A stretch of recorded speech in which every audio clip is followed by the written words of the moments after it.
Hey guys, so we got our final Smash Ultimate presentation announced. It's going to be a Mr. Sakurai Presents on October 5th, so we have like less than 2 weeks, a little over a week here before that presentation. Now, today I just saw a brand new leak that seems pretty good. Seems like it might be the big leak leading up to this presentation. Whether or not it's legit, I don't know. We can talk about that in a second. But this video is going to be a little less scripted and formatted like I usually do, or I have been doing lately. This is going to be a little bit more stream of consciousness because I just want to get this leak out to you guys as quickly as possible. So let's jump right into it. So forgive the quality of this video. I'm again just going to kind of stream of consciousness talk about this one. I just want to get it out there as quickly as possible to see a lot of people online talking about it. I was planning to do like an after the September Nintendo Direct video, kind of like one of the probably last speculation videos I'll be able to do, since I think doing an after Mr. Sakurai Presents, whoever he presents on October 5th, will probably just be like a wrap-up video because there won't be anything to speculate after that. So, you know, I'll do an after September Direct video like I plan to do, but this leak just kind of popped up and I think it's worth talking about. So again, I want to get it out there to you guys as quickly as possible. So I think I'm just going to show my computer screen. Will involve less editing than I usually do if I do it that way. I'm just going to pull stuff up and talk about it, and I'll get this video out there as quick as possible so we can all discuss this one. So this is not the Bethesda copyright leak. I know that was floating around like a day or two ago, and a lot of people were talking about it, but that one is pretty much confirmed to be fake. What it was just that people were claiming that they had seen the Bethesda software copyright at the bottom of the Challenger Pack 11 page on an official website, and that it was changed. That official website was changed to take down that copyright, but that one is not true. People were saying they were using the Wayback Machine, and it was finding that this website had been altered, so, you know, taking down the copyright had actually happened. But as far as I could trace back, the actual screenshot of the supposed Bethesda copyright was to Bottles the Mole over on Twitter, and I actually went and talked to them and asked them, hey, did this like actually happen? Do we know what's going on with this one? Because you're the earliest person I've seen that actually posted about it. And they straight up told me the situation has been resolved, it's not real, and since I can't source it any further back than them, you know, I don't know exactly what happened with this one. I don't know if someone sent them that, but I can't actually find anyone who's claiming they actually saw the Bethesda copyright on the website, so yeah, that one's fake. Okay, so with that out of the way, let's talk about the leak that I do want to talk about today, because this one's pretty interesting. So let me pop it up here. It's a leak that comes from 4chan, and it was posted on Friday, the 30th of July this year, so a few months ago. It says, actual info here. I work for Disney Music. Nintendo called last week to request rights to several tracks from Kingdom Hearts to use in a digital event on October 5th. Sora is the last Smash character. And of course, our final Super Smash Bros. Ultimate character reveal Sakurai presentation is now scheduled for October 5th. And I don't know if I can stress enough how difficult it would be to guess that date back on July 30th. That is a gigantic coincidence if this person just guessed that. I'm not saying this leak is real because of that. I'm just saying it is definitely worth our attention because of that, because that is a completely random date to pull out of a hat and just say, yeah, it's going to be October 5th. I don't think many people were thinking October 5th at all. Most people were thinking a September Direct, Smash Anniversary Direct, Game Awards, places like that. Randomly October 5th of all dates, knowing the exact date, that's pretty significant. The other thing is, this one does have a story attached to it. This person saying they work for Disney Music, and that Nintendo was calling to request the rights to music tracks. That's honestly a plausible, I'm not saying it happened, but it's a plausible way that a Westerner could know about a Smash leak. If Disney was actually involved, obviously there are people working for Disney. Nintendo would probably have to call them to get the rights to music tracks, especially with the way Square does their music rights. Disney would probably own the rights to some of those songs, and that does make sense to me. That is a way I think a leak could legitimately happen. I've seen some people say that that is too soon, like July 30th would be too soon. They wouldn't be trying to get the rights to music then. They would already have the rights to music secured. However, think about this. Characters have different amounts of music tracks. Sakurai has talked about how difficult Square music in particular is to get. Maybe they had acquired a lot of Kingdom Hearts music from different places. They have to go to the actual composers. Maybe they went to a lot of Japanese composers and have just on July 30th branched out to see if some Western composers or Western Kingdom Hearts music, Western Disney music could get into Smash. Or they're just using it for the October 5th Direct. Like maybe they just wanted it for that digital event itself, which is why they're aware of the date of the digital event it's going to be used for. And let's say they couldn't secure the rights to these tracks or something when they called into Disney. Well, maybe they already have Sora secured. Maybe they have some other tracks secured. They're just trying to get a bit more. The music could be kind of free-flowing like that with the negotiations. So it's possible, let's say these didn't work out and Sakurai was like, hey, sorry, Sora only has like 4 or 5 tracks. These do work out. Hey, Sora has 10 to 15 tracks. It does make sense to me that the music could actually happen fairly late negotiation-wise, especially for a Square character, especially for Sora, and potentially having to work with Disney. And again, maybe the tracks aren't even actually coming with Sora. Maybe they wanted some Disney tracks to use during the digital event on October 5th, which might have later negotiations than actually negotiating the music that's going to show up in the game.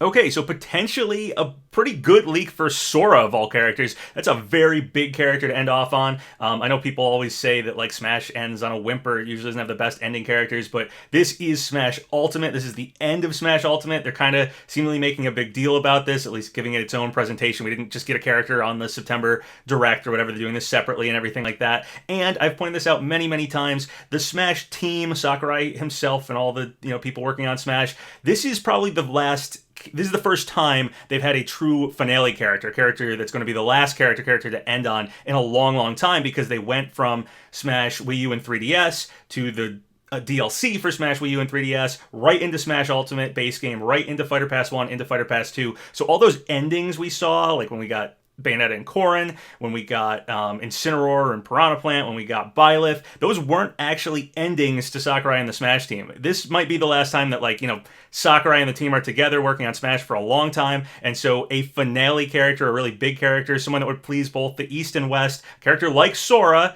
who's extremely popular, could make sense here. Now, I was personally thinking if any company got to double up on reps in this pass, it would maybe be Microsoft. Nintendo and Microsoft are very, very close. We have Banjo-Kazooie coming to the Nintendo Switch Online N64 collection at some point, so that's rare. That's owned by Microsoft. Obviously, Nintendo and Microsoft are still pretty close these days. But Square and Nintendo are doing good too, and we already had 2 Square characters as DLC. Sora is one of the most requested characters for Smash. It would make sense to end off on him, and yeah, I think we constantly have our fan rules broken by characters. One fan rule is no company's going to double up in the same pass. That could be broken at the end. I was thinking Master Chief and Microsoft, but it's possible it could be Square and it could be Sora. Speaking of both Master Chief and Sora, Imran Khan, someone who has guessed at Smash characters correctly for the second Fighter Pass, he pretty much proved he knew that, and the type of person who would have insider information, has said that he thought either Sora or Master Chief would be a part of the second pass as the big character. Now, that might have meant that he just knew Microsoft and Square were on board, and it turned out it was actually Steve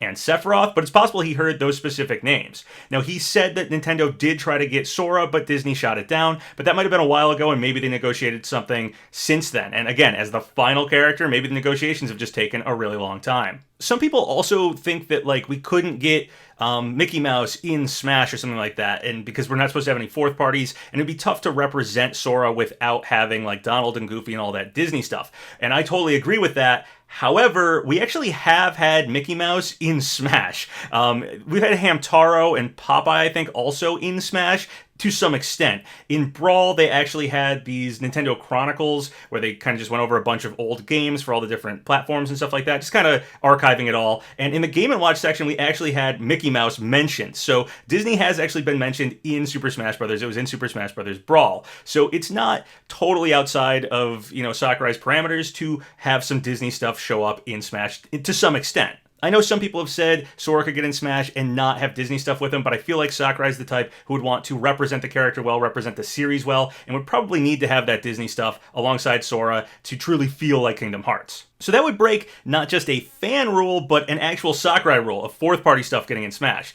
Technically, the playable character would be Sora, but, we might need Donald and Goofy in there in some form in the background of the stage, or as his final Smash or something. So that would sort of be fourth-party stuff getting in Smash. However, I do have to point this out. This is the final character. And I think one of the big problems with putting fourth-party stuff in Smash, I call it fourth-party stuff, non-video game stuff, into Smash, is that it kind of opens a Pandora's box. Once you have, let's say, Sora in, and you have, Mickey Mouse in the background, then all those requests for Goku and Shrek, suddenly become like real requests should those characters actually get in now. And very similar to when we first got third-party characters in Smash with like Snake and Sonic, we slowly got less and less first-party stuff, because once you open up the door for third parties, then first-party characters, don't happen as often because these third-party characters get spots instead. And so characters like Dixie Kong would probably be in Smash had we never gotten Sonic and Snake. There'd probably be a lot of first-party characters, so of course there wouldn't be many that aren't in this game at a roster of this size. But because we have third parties, they take up some spots. Once you have fourth party characters, then you get even less video game characters. If we have to add in Goku and like Darth Vader and Bugs Bunny and Shrek or whoever, that obviously takes away from the spots for actual video game characters. However, having Sora last and add this Disney stuff last and then literally say, like, this is it for Smash Ultimate, no more Smash for a long time, there you go, it's over, boom. Well, then all those requests are not really, they don't matter anyway. People aren't requesting characters, or the characters they're requesting are for some, hypothetical future game that doesn't even exist. So I think you could actually end this game off on Sora, bring in Kingdom Hearts stuff, bring in Disney stuff, and then cut it off there. There's no more, whining about fourth party stuff or wanting these ridiculous characters. You can actually get in the one character, Sora, who kind of skirts that line between being, Disney stuff and non-video game stuff, but still is a video game character. So doing Sora last actually would make a lot of sense in that regard. So all that said, do I think this one's real? I think this one is very impressive that they guessed the date of October 5th. I think the story behind it is plausible. I'm not saying it happened, I'm saying it's plausible. Someone could work for Disney Music and hear about Smash negotiations and be a Westerner and post it on a Western site like 4chan, and that's where the leak could happen. I think that is plausible. However, I think there's lots of other characters that could happen for October 5th. I don't think this is a nail in the coffin. Definitely Sora's getting in Smash, but it's pretty exciting to, out of nowhere, have a pretty strong leak for a very popular Smash character like Sora, and that would be awesome if we did end off on Sora. I'd be very happy about that. For a long time, I kind of brought up that whole thing I was just talking about with Sora potentially being the final character and bringing in, fourth-party stuff at the end, because it makes sense to do it there, because then people won't be requesting fourth-party stuff after that. I'd always talked about it in regards to getting, like, Geno at the end as a deluxe Mii costume. Obviously, we just got him as a normal Mii costume. But that was always a hypothetical scenario I had talked about a long time ago before we got Sephiroth. After Sephiroth, I wasn't thinking any more Square characters. But hey, it's not outside of the realm of possibility to double up on companies. Again, that's really more of a fan rule that one company won't get two characters in the same pass.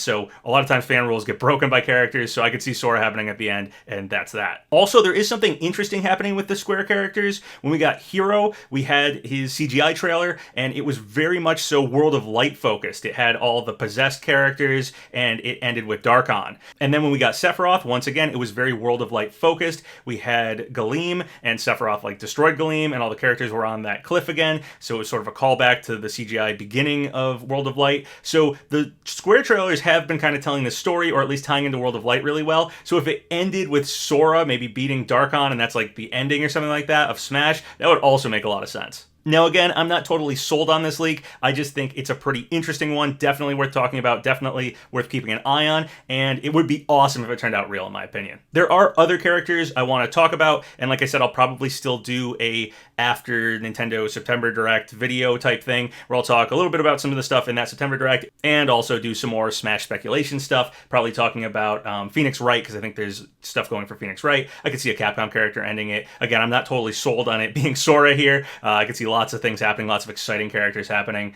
So there's some good stuff happening for other characters, and I will talk about that in other videos before we get to October 5th. All right, so that's an interesting one. I actually think from here until October 5th, I may start randomly streaming. I don't know if I'll just be playing a video game or just chatting with people, but I think since we're in the countdown, the last 10 or so days until Smash speculation is over, I think doing streaming and just talking to people directly about what leaks are happening, what characters people want, stuff like that would be really fun. So I hope people enjoy that style content, and I may stream more regularly once all the Smash speculation stuff is done. I've enjoyed streaming during the directs and things like that, so I thought, moving on to streaming would be a nice thing to add to the channel once Smash speculation ends, so I hope you guys join me for that. So what do you guys think about this Disney Music leak? I think it's pretty significant that someone actually guessed the date of October 5th back on July 30th. I don't think that can be stressed enough how difficult that would be to actually guess at.